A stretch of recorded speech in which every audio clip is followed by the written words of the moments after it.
Innal hamdalillah nahmaduhu wa nasta'inuhu wa nastaghfiruh wa na'udzu billahi min shururi anfusina wa min sayyiati a'malina may yahdihillahu fala mudilla lahu wa may yudlil fala hadiya lahu asyhadu an la ilaha illallah wahdahu la syarika lahu wa asyhadu anna Muhammadan abduhu wa rasuluhu la nabiyya ba'dahu. Allahumma salli wa sallim wa barik ala sayyidina Muhammad ibn Abdillah wa ala alihi wa ashabihi wa mawala wa man ittaba'a. La hawla wa la quwwata illa billah. Amma ba'du fa ya ayyuhan nas ittaqullaha haqqa tuqatih wa la tamutunna illa wa antum muslimun. Faqala Allah ta'ala fil Qur'anil Karim, a'udzu billahi minasy syaithanir rajim. Bismillahirrahmanirrahim. Ya ayyuhalladzina amanu idza nudiya lis-salati min yaumil jum'ati fas'au ila dzikrillahi wa dharul bai'. Dzalikum khairul lakum in kuntum ta'lamun. Fa idza qudiyatis salatu fantashiru fil ardi wabtaghu min fadlillahi wadhkurullaha katsiran la'allakum tuflihun. Wa idza ra'aw tijaratan aw lahwan fadhu ilayha wa tarakuka qa'iman. Qul ma 'indallahi khairun minal lahwi wa minat tijarah. Wallahu khairur raziqin. Shadaqallahul azim. Masyarul muslimin, mukminin jamaah salat Jumat Masjid As-Salam yang dirahmati Allah Subhanahu wa taala.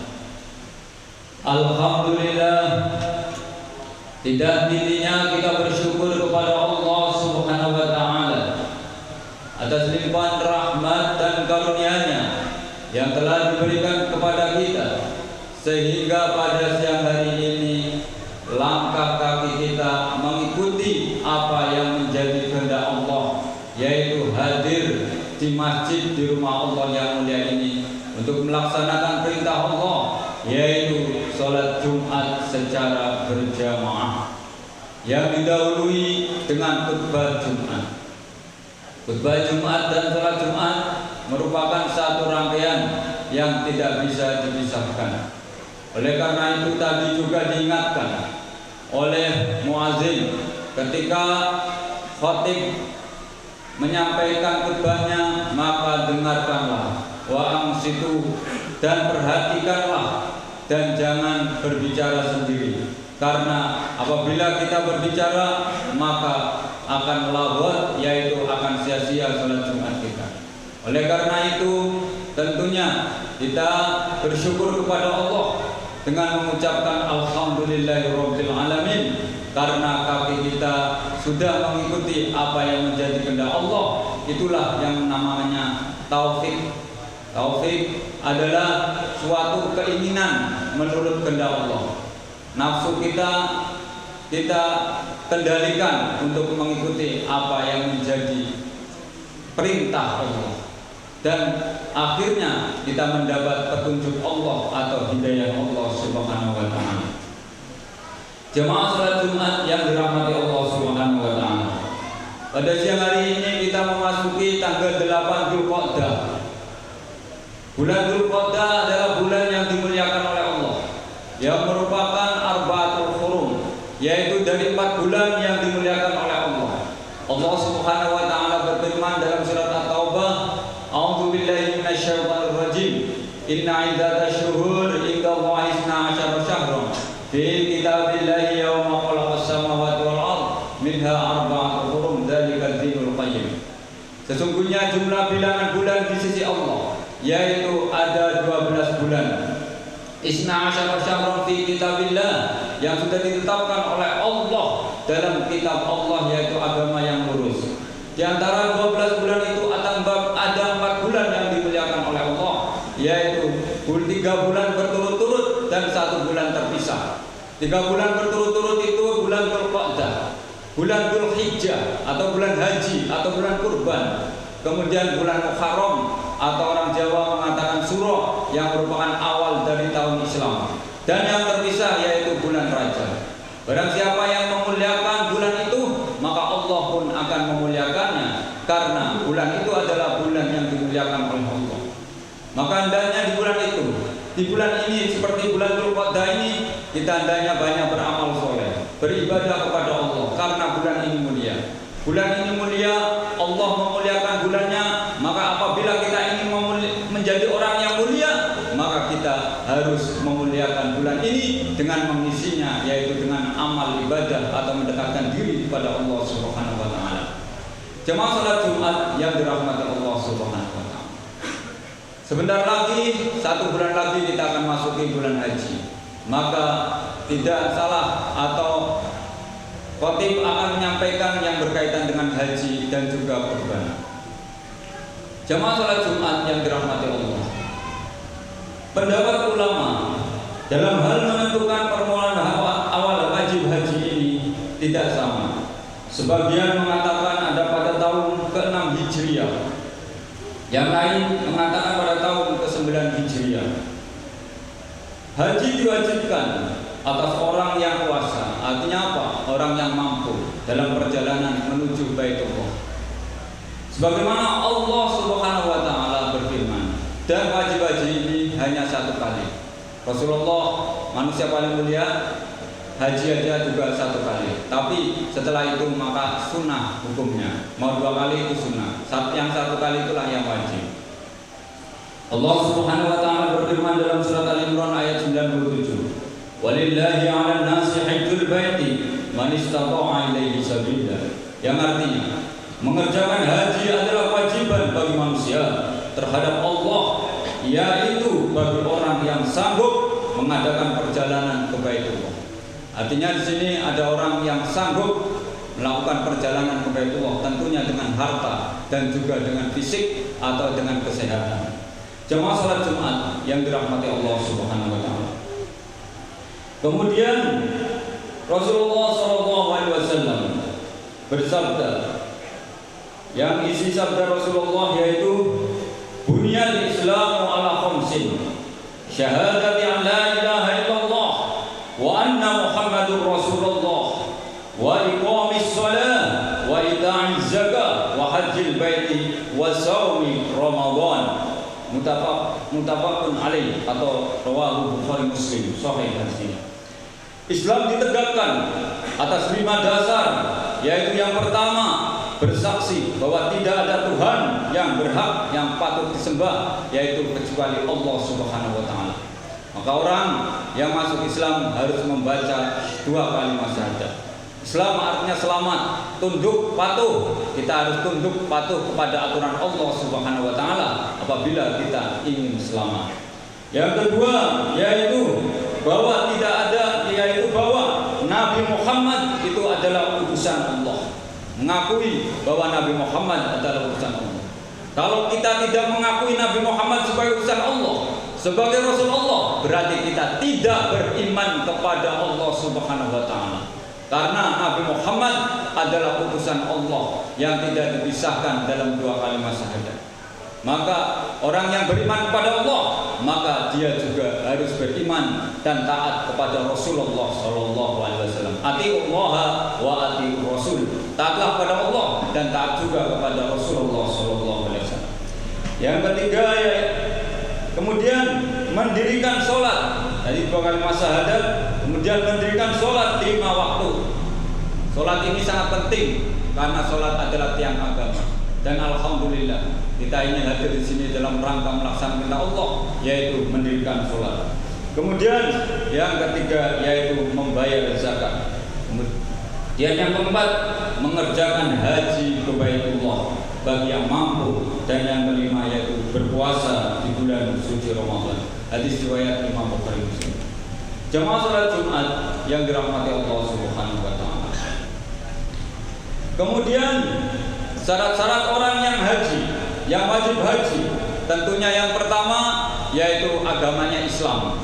Karena rukun Islam. Selain Islam tidak wajib haji. Hartanya kaya seperti Qarun, seperti Fir'aun, puasanya tinggi tapi tidak Islam, dia tidak wajib haji. Tapi yang wajib haji adalah muslim. Walaupun hartanya sederhana, hidup pas-pasan, tapi muslim, dia ingin melaksanakan perintah Allah, maka dia akan menjadikan hajinya menjadi haji yang mabrur. Dua, selain Islam, yaitu berakal. Akalnya sehat, tidak ada gangguan jiwa. Dia melaksanakan perintah Allah dengan melaksanakan rukun-rukun, yaitu dengan berakal, karena itu akan menjadi pendukung dalam mengerjakan ibadah haji. Kemudian tentunya balik bagi yang wajib haji.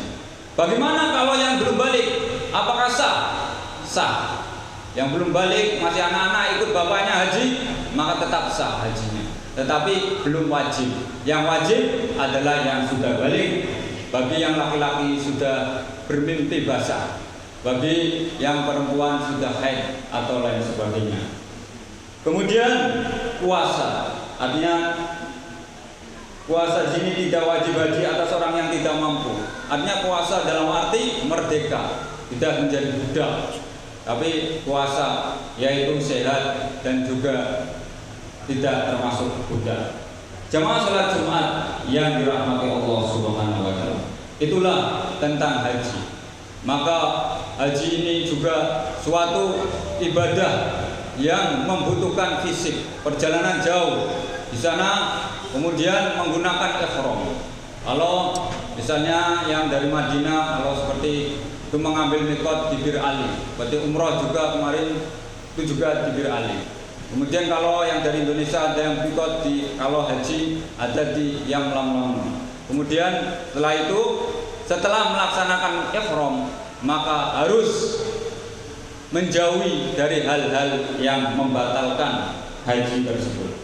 Jamaah salat Jumat yang dirahmati Allah, maka balasan haji, karena pentingnya haji itu dan sangat perjuangan butuh fisik, maka balasannya bagi haji yang mabrur adalah surga Allah Subhanahu wa taala. Al-hajju mabruru laisa lahu jazaa'un illa jannah. Haji yang mabrur adalah balasannya adalah surga. Mudah-mudahan saudara-saudara kita yang pada tahun ini melaksanakan ibadah haji menjadi haji yang mabrur, diberikan kesehatan, kekuatan iman Islam, diberikan kelancaran dalam melaksanakan rukun-rukun haji dan sampai ke Baitullah dan kembali ke tanah air dalam keadaan sehat walafiat. Jamaah salat Jumat yang dirahmati Allah.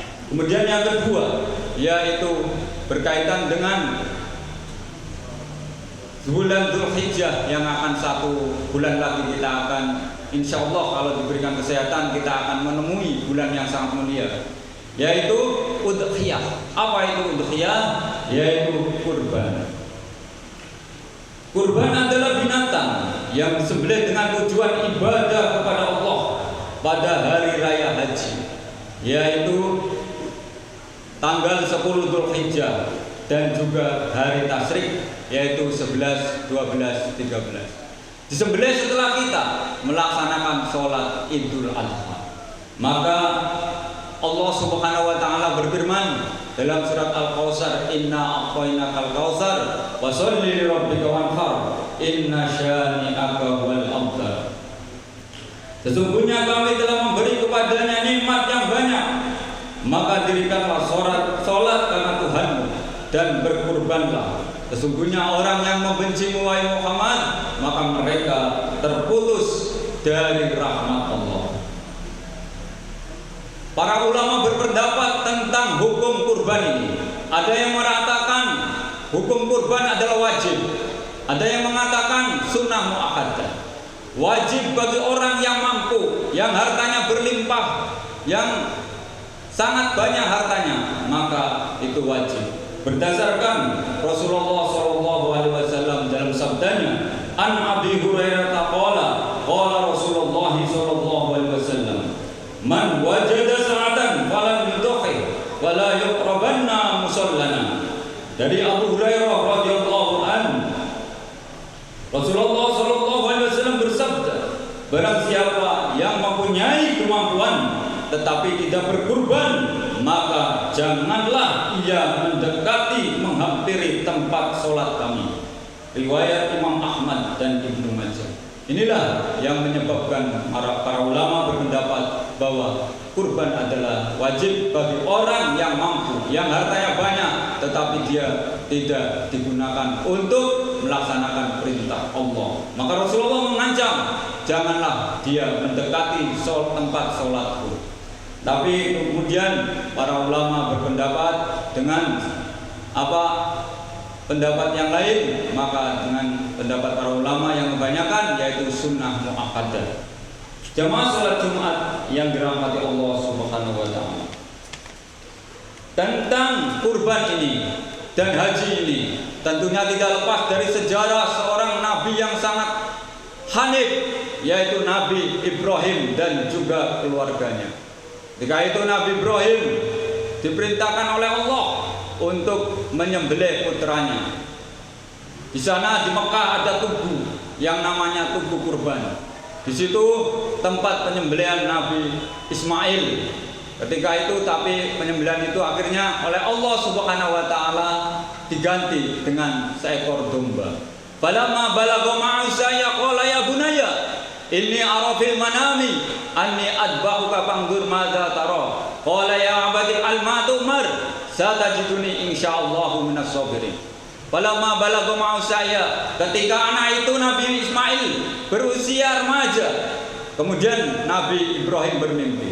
Balagha ma'asaya qala ya bunayya inni ara fil manami anni adbahuka fangdur madza tara. Wahai anakku, saya telah bermimpi bahwa saya diperintahkan oleh Allah untuk menyembelihmu. Bagaimana menurut pendapatmu?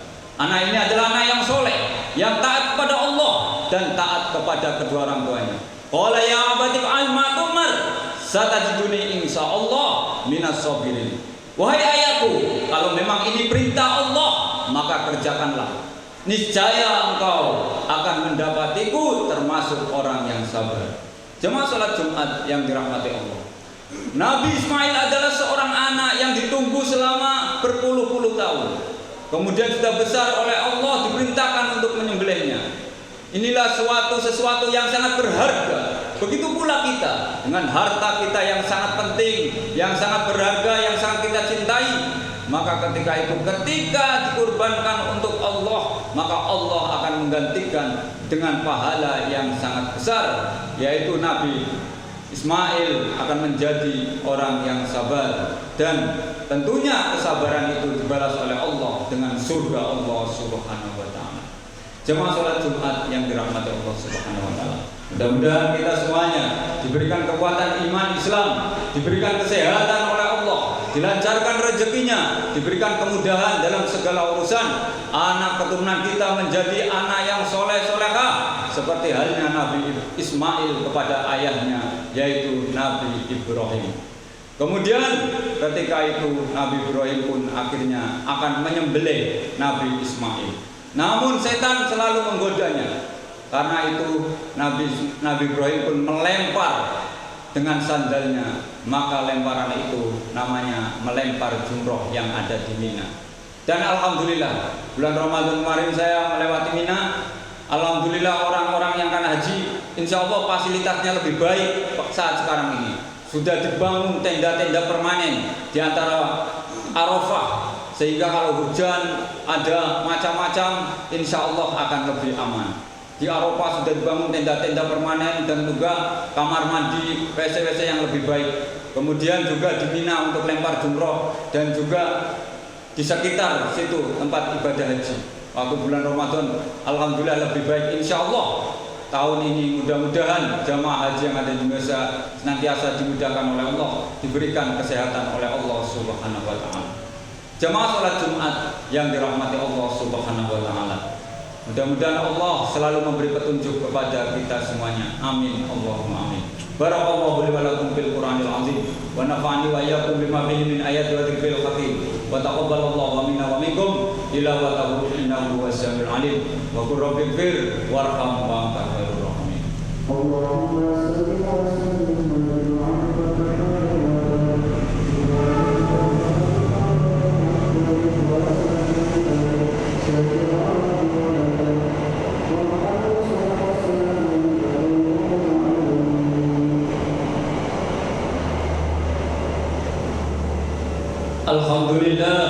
Alhamdulillahilladzi arsala rasulahu bil huda wa dinil haqqi yudhhiruhu 'ala ad-dini kulli walau karihal musyrikun. Asyhadu an la ilaha illallah wahdahu la syarika lah wa asyhadu anna Muhammadan 'abduhu wa rasuluhu la nabiyya ba'da.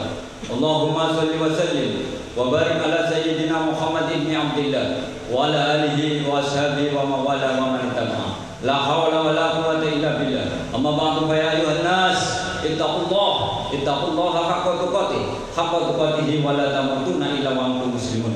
Faqala aidan innallaha wa malaikatahu yusholluna 'alan nabi ya ayyuhalladzina amanu shallu 'alaihi wa sallimu taslima. Allahumma shalli 'ala sayyidina Muhammadin wa ala alihi wa ashabihi ajmain. Wa maghfir lil muslimina wal muslimat wal mu'minina wal mu'minat al-ahya'i minhum wal amwat innaka sami'un qaribun mujibud da'wat wa qadil hajat. Rabbana ighfir lana wa liwalidina warhamhuma kama rabbayana shighara. Rabbana hab lana min azwajina wa dhurriyyatina qurrata a'yun waj'alna lil muttaqina imama. Allahumma la tad'u lana fi majlisina hadza dhanban illa ghafarta wa la hamman illa farajta wa la 'aiban illa satarta wa la usran illa yasarta wa la jalan illa 'alimta wa la dhallan illa hadaita wa la hajatan illa kabir min hawaijid dunya wal akhirah illa qadaitaha bi rahmatika ya arhamar rahimin. Allahumma inna nas'aluka 'ilman nafi'an wa rizqan thayyiban wa 'amalan mutaqabbala wa maghfirna bi halalika an haramika wa qina bi fadlika man siwak. Rabbana atina fid dunya hasanah wa fil akhirati hasanah wa qina adzabannar wa adkhilna jannata al abrar ya aziz ya ghaffar ya rabbal alamin. Subhana rabbika rabbil izzati amma yasifun. Salamun alal mursalin walhamdulillahi rabbil alamin. Ibadallah, innallaha ya'muru bil 'adli wal ihsan wa ita'i dzil qurba wa yanha 'anil fahsya'i wal munkar wal bagyi ya'idukum la'allakum tadhakkarun. Wadhkurullaha alladzi yadhkurukum wa la dzikrullahi akbar. Aqimus shalah.